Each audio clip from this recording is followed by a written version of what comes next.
Good morning dear students. आज हम कर रहे हैं एक्सरसाइज 6.1। तो मैं चाहूँगा कि उससे पहले आप पिछली वीडियो जिसमें हमने टाइप्स ऑफ एंगल पढ़ा था उसको आप ज़रूर देख लें, ताकि आपको इसको समझने में ज़्यादा दिक्कत ना हो। तो देखो, आज हम स्टार्ट कर रहे हैं एक्सरसाइज 6.1। तो उससे पहले देखो, कुछ एक्सियोम्स और थ्योरम के बारे में पढ़ना ज़रूरी है। देखो, सबसे पहले एक्सियोम 6.1। तो एक्सियोम क्या है? If a ray stand on a line, then the sum of two adjacent angles so form is 180 degree.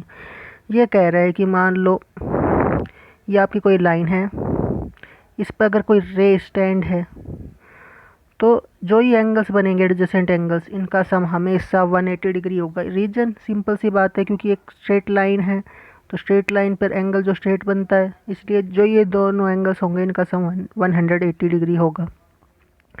अब इसका कन्वर्स पार्ट है एक्सियोम 6.2।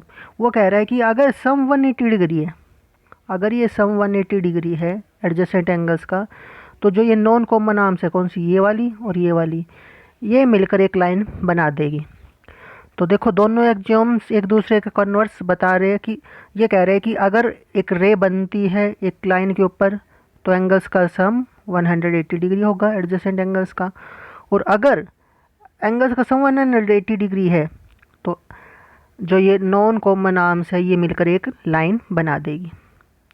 तो इसी को ये कंबाइन फॉर्म में हम लिख देते हैं लीनियर पेयर एक्सियोम। अब जैसे हम इस एक्सियोम का यूज हम कई बार करेंगे क्वेश्चंस में, तो हम इसको लिख देंगे लीनियर पेयर एक्सियोम, बजाय हम इसको पूरा लिखने के बजाय। देखो, थ्योरम 6.1, सबसे पहली थ्योरम है 6 चैप्टर की।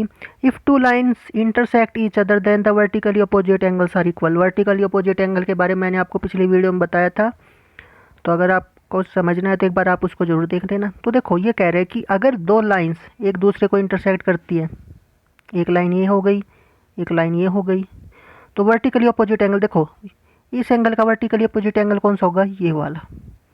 ऐसे ही अगर इसका मैं पूछूँ तो ये वाला। तो आपको प्रूव करना है कि ये वर्टिकली अपोजिट एंगल हमेशा इक्वल रहेंगे। तो देखो, थ्योरम या ज्योमेट्री के जितने भी क्वेश्चन हैं उनको करने के लिए आपको ये ध्यान रखना है। देखो, आप इस तरह करेंगे, सबसे पहले आप लिखेंगे गिवन। तो इस क्वेश्चन में आपको क्या गिवन है कि दो लाइंस गिवन है, तो आपने उनको नाम दे दिया। पहली लाइन का नाम आपने ए बी दिया, दूसरी लाइन का नाम आपने सी डी दिया, और हमने ले लिया कि दोनों इंटरसेक्ट कर रही है at point O. O is the common point of both lines. Okay, अब आपको प्रूव करना है कि वर्टिकली अपोजिट एंगल इक्वल है। तो देखो, यहाँ पर वर्टिकली अपोजिट एंगल कौन कौन से, देखो अगर मैं यहाँ पर बात करूँ तो ए और डी का वर्टिकली अपोजिट एंगल कौन सा है? बी ओ सी। तो आपको प्रूव करना है कि वर्टिकली अपोजिट एंगल इक्वल हो जाए, तो आपको मतलब किसको प्रूव करना पड़ेगा? ए और डी को बी ओ सी के इक्वल। ऐसे ही अगला वर्टिकली अपोजिट एंगल, देखो ए ओ सी को किसके इक्वल प्रूव करना है? आपको बी ओ डी के। तो क्वेश्चन में आपको समझ में आ गया कि आपको करना क्या है। तो देखो, अब हम इसका प्रूफ करते हैं। आपको एक चीज़ और ध्यान रखनी है, अगर आपको क्वेश्चन में प्रूफ करना है तो आप लिखेंगे गिवन टू प्रूव प्रूफ, और अगर आपको वैल्यू फाइंड करनी है तो आप लिखेंगे गिवन टू फाइंड और उसके बाद सोल्यूशन। तो देखो, प्रूफ करते हैं। सबसे पहले देखो, मैंने आपके सामने इस डायग्राम को ही देखिए।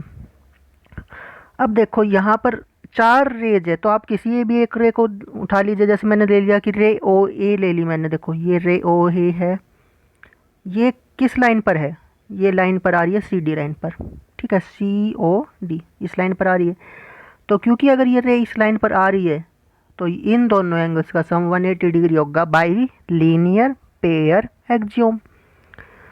ये रे इस लाइन पर स्टैंड हो रही है, इसलिए लीनियर पेयर एक्सियोम के कारण इन दोनों एंगल्स का सम 180 डिग्री होगा, यानी ये सप्लीमेंट्री एंगल्स होंगे। ठीक है, अब देखो, इसके बाद देखो, अब मैंने इन दोनों के लिए ले ली। तो देखो, अब ये नहीं कि मैं इस वाली रे को ले और ये दोनों एंगल्स को, कोई फ़ायदा नहीं होगा। बजाय अब एक कॉमन ढूंढने की कोशिश करता, तो अब मैंने ये वाली ले ली रे कि ray O D stand on a line A O B. तो क्या होगा? देखो, अब ये एंगल और ये एंगल, इन दोनों का सम 180 डिग्री होगा। ठीक है, तो A O D plus B O D is equal to 180 degree. अब दोनों की देखो राइट हैंड साइड इक्वल है, 180 डिग्री इसमें भी है इसमें भी है, तो दोनों इक्वल प्रूव हो जाएंगी, क्योंकि देखो राइट हैंड साइड जब इक्वल होगी तो लेफ्ट हैंड साइड को भी इक्वल होना पड़ेगा। यहाँ पर ए ओ सी प्लस ए ओ डी बराबर A O D plus B O D. अब देखो दोनों में ए ओ डी कॉमन है, तो अगर मैं ए ओ डी को सब्ट्रैक्ट कर दूँ दोनों तरफ, देखो यहाँ से मैंने अगर ए ओ डी को निकाल दूँ, यहाँ से ए ओ डी को निकाल दूँ, तो ए ओ सी बराबर बी ओ डी, ये हमारे पास आ जाएगा। तो यहाँ से हमारा ये एंगल ये एंगल इस एंगल के इक्वल प्रूव हो गया। यही आपको करना था। इसके बाद अगला वाला करने के लिए देखो आपको ये एंगल और ये एंगल इक्वल दिखाना है, तो आप क्या करोगे, देखो आप एक बार तो ये वाली ले लेंगे कि ओ डी लाइन है इस पर है, तो इसका सम और इसका सम 180 डिग्री कर देंगे। इसके बाद आप ओ बी रे को लेकर सी ओ डी पर इसका सम और इसका सम 180 डिग्री लिख देंगे। फिर ये दोनों में कॉमन होगा, ये हट जाएगा, तो इससे ये दोनों इक्वल आ जाएंगे। तो यह सिमिलरली आप कर सकते हो। ठीक है, सो ये प्रूव हो गया कि जब दो लाइन्स इंटरसेक्ट करिए एक दूसरे से, then vertically opposite angles are equal. अब हम स्टार्ट करते हैं एक्सरसाइज 6.1। देखो एक्सरसाइज 6.1 का फर्स्ट क्वेश्चन है, आपको फिगर दे रखी है यहाँ पर ये वाली, जिसमें लाइंस ए बी और सी डी इंटरसेक्ट कर रही है एट ओ। इफ़ ए ओ सी, अब देखो यहाँ पर आप देखो ए ओ सी ये एंगल और इस एंगल का सम बी ओ ई का एंगल का सम कितना है 70 डिग्री, और एंगल बी ओ डी ये वाला एंगल आपको 40 डिग्री दे रखा है। ये डायग्राम में 40 डिग्री लिखा हुआ नहीं था, मैंने आप सहूलियत के लिए लिख दिया। ठीक है, ये 40 डिग्री है। तो देखो आपको फाइंड करना है एंगल बी ओ ई। अब आपको कौन सा एंगल फाइंड करना है, ये वाला निकालना है। ठीक है, दूसरा रिफ्लेक्स एंगल निकालना है, कौन सा, सी ओ ई का। तो रिफ्लेक्स एंगल किसी भी एंगल का निकालने के लिए पहले हमें उस एंगल की वैल्यू निकालनी पड़ती है और उसको 360 डिग्री में से सब्ट्रैक्ट करना पड़ता है। तो देखो यहाँ पर हमें जितना समझ में आ रहा है डायग्राम के अकॉर्डिंग वो देखते हैं। देखो सबसे पहले इस डायग्राम को अगर हम ध्यान से देखें तो यहाँ पर दो लाइन्स है, कौन कौन सी, सी डी और ए बी। ठीक है, तो यहाँ पर जब दो लाइन्स एक दूसरे को इंटरसेक्ट कर रही है, तो जब दो लाइन्स इंटरसेक्ट करती है तो vertically opposite angles are equal. तो देखो अगर मैं इसके लिए देखूँ तो बी ओ डी इस एंगल का वर्टिकली अपोजिट एंगल कौन सा नज़र आ रहा है हमें, ये वाला, कौन सा, ए ओ डी, यानी ये भी 40 डिग्री हो जाएगा। और आपको ये पता है कि ये 40 है और इन दोनों का सम 70 है, तो ये वाला 30 डिग्री आ जाएगा। ठीक है, तो पहला तो हम यहाँ से ये फाइंड कर लेंगे कि ए ओ सी 40 डिग्री या रीजन वर्टिकल अपोजिट एंगल से। और इसमें देखो गिवन टू फाइंड, ये तो आपको लिखनी है क्वेश्चन में। देखो सबसे पहले जो आपको लिखा हुआ मिलता है उसको गिवन में लिख दीजिए, जो आपको फाइंड करना है उसको फाइंड में लिख दीजिए। इसके बाद देखो मैंने आपको बता दिया वर्टिकली अपोजिट एंगल इक्वल है, इसलिए ये 40 डिग्री आ गया। अब देखो यहाँ पर इस लाइन के लिए देखें, ए ओ बी लाइन के लिए, तो अगर इस ए ओ बी लाइन में आप देखें तो ये एक रे बन रही है और इस रे की वजह से इस एंगल और इस एंगल्स का सम, दोनों का सम लीनियर पेयर एक्सॉम से 180 डिग्री होगा। ठीक है, वो हमने लिख दिया कि बी ओ ई प्लस ए ओ ई 180। अब देखो ए ओ ई जो एंगल है, ये एंगल है, इसमें दो एंगल्स आ रहे हैं, कौन कौन से, एक तो ये आ रहा है ए ओ सी और दूसरा सी ओ ई, और हमें सी ओ ई की वैल्यू निकालनी है। तो देखो आपको ये पता है कि बी ओ ई और ए ओ सी आपको गिवन है 70 है, तो आपने 70 ले लिया, प्लस सी ओ ई कितना है वो आप निकाल लेंगे। 180 डिग्री में से सब्ट्रैक्ट करते हैं तो 70 सब्ट्रैक्ट करेंगे तो कितना आएगा, 110।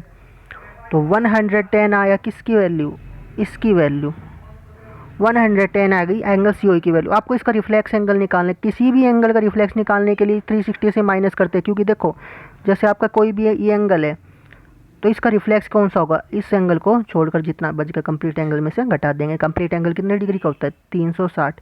तो देखो अगर ये आपका एंगल है तो इसका रिफ्लेक्स कौन सा होगा, ये वाला। ठीक है, तो आप 110 को सब्ट्रैक्ट कर देंगे, कितना आएगा, 250। वो आ गया रिफ्लेक्स ऑफ सी ओ ई। और आपके जो फाइंड करना था बी ओ ई, तो वो मैंने आपको बता दिया था, क्योंकि ये 40 है और इन दोनों का सम 70 है, तो इस 70 में से इसको घटा देंगे तो यह जाएगा 30। ठीक है, ये आप स्टार्टिंग में भी निकाल सकते थे, कोई ऐसी जरूरी बात नहीं। अब देखो अगला question, in figure lines X Y and M N intersect at O. इस फिगर में देखो लाइन्स एक्स वाई और एम एन इंटरसेक्ट करते हैं। आपको डायग्राम से ही समझ लेना क्वेश्चन, अगर आपको डायग्राम नहीं समझ में आया तो क्वेश्चन में आप कर ही नहीं पाएंगे। तो बेटर है आप डायग्राम्स को एक बार दो बार जितनी बार हो सके उतनी ध्यान से देखें और आपको डायग्राम्स में ही आंसर ढूंढ लेना है, ठीक है। तो देखो इसमें पी ओ वाई 90 दे रखा है, ओके, दिस एंगल इज 90 दिख रहा है, राइट एंगल है। A ratio B is equal to 2:3, इन दोनों एंगल्स का रेशियो दे रखा है 2:3, ठीक है। और सी फाइंड करना है। अब देखो आपको अगर सी निकालना है तो आपको बी की ज़रूरत पड़ेगी, क्योंकि बी और सी लीनियर पेयर एंगल है, तो इसलिए आपको बी फाइंड करना पड़ेगा। और बी फाइंड करने के लिए आपको पहले आपको ए और बी दोनों की वैल्यू एक साथ ही निकले, क्योंकि रेशियो में दे रखी है। तो देखो यहाँ पर आपको पता है कि रे ओ पी, ये जो रे ओ पी है वो किस लाइन पर स्टैंड है, एक्स ओ वाई पे। तो ये एंगल और इस एंगल का सम कितना हो जाएगा, 180। और ये आपको पता है कि एंगल पी ओ वाई 90 है, तो 90 को सब्ट्रैक्ट कर देंगे तो पी ओ एक्स की वैल्यू आ जाएगी 90। पी ओ एक्स यानी ये दोनों एंगल। अब देखो पी ओ एक्स में कौन कौन से एंगल आ रहे हैं, एक ये एंगल आ रहा है, एक ये एंगल आ रहा है। कौन कौन से, ए और बी। अब ए और बी का रेशियो दे रखा है 2:3। जब भी रेशियो दे रखा है A ratio B is equal to 2:3, तो रेशियो से सपोज कैसे करते हैं, ए को 2 पार्ट ले लेते हैं और बी को 3 पार्ट। अब इसके साथ कोई भी स्टैंड नाम लेते हैं, तो मैंने के ले लिया, ए इज इक्वल टू 2k, और तो बी कितना हो जाएगा 3k, ताकि इनका रेशियो 2:3 ही रहे। तो देखो अब इन दोनों का सम कितना है 90, तो 2k plus 3k is equal to 90, so 5k is equal to 90, k is equal to 90/5 is equal to 18 degree. तो यहाँ पर देखो आप किस किस की वैल्यू आ गई आपके पास, ए की वैल्यू आ गई 2k यानी 2 × 18 36, 3k यानी 3 × 18 54। अब किसकी वैल्यू निकालनी थी, सी की। यहाँ पर देखे, यहाँ पर एक लाइन बन रही है, ये रे है, तो ये दोनों एंगल्स का सम 180 डिग्री हो जाएगा। तो बी प्लस सी 180 डिग्री हो जाएगा, तो सी की वैल्यू आ जाएगी 180 डिग्री माइनस 54 यानी 126। नेक्स्ट क्वेश्चन थर्ड, आपको गिवन है इस क्वेश्चन में कि एंगल पी क्यू आर, ये एंगल और ये एंगल इक्वल है। क्या प्रूव करना है, ये वाला एंगल और ये वाला एंगल इक्वल करना है, ठीक है। तो देखो इसके लिए आप देखो, आपको ये पता है कि ये एंगल और ये एंगल एक दूसरे से कैसे लिंक हुए हैं। एडजेसेंट एंगल है, स्ट्रेट लाइन पर है, तो कैसे एंगल हो गए ये दोनों, लीनियर पेयर। ऐसे ही ये दोनों भी लीनियर पेयर, और लीनियर पेयर एंगल्स का सम 180 डिग्री होता है, क्योंकि ये दोनों इक्वल है तो ये दोनों भी इक्वल आ सकते हैं। तो देखो प्रूफ कैसे करते हैं। सबसे पहले देखो आपको गिवन दे रखा है, आपने टू प्रूफ लिख दिया। प्रूफ देखो, रे क्यू पी हमने ले लिया कि एक रे है इस लाइन के ऊपर, तो क्या होगा आपके पास इस एंगल का सम और इस एंगल का सम, दोनों का सम 180 डिग्री होगा। वो हमने लिख दिया P Q S plus P Q R is equal to 180। इसके बाद ray P R stand on line S T again, तो इस एंगल का सम और इस एंगल का सम 180 डिग्री होगा।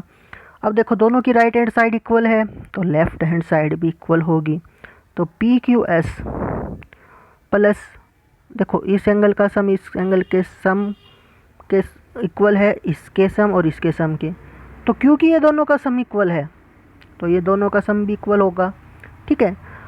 क्योंकि देखो ये दोनों इक्वल है, कौन कौन से, पी क्यू आर और पी आर क्यू। अगर आप इक्वल है इसको हटा दो यहाँ से, पी क्यू आर और पी आर क्यू को हटा दो, तो ये पार्ट्स भी तो इक्वल ही आ जाएंगे, इसलिए ये एंगल इक्वल हो जाएंगे, ठीक है। तो आई होप आपको ये सेशन समझ में आया होगा। अब अगले पार्ट में हम अगले क्वेश्चंस करेंगे, तो आप इसी तरह इन वीडियोज़ को देखते रहें। Good luck.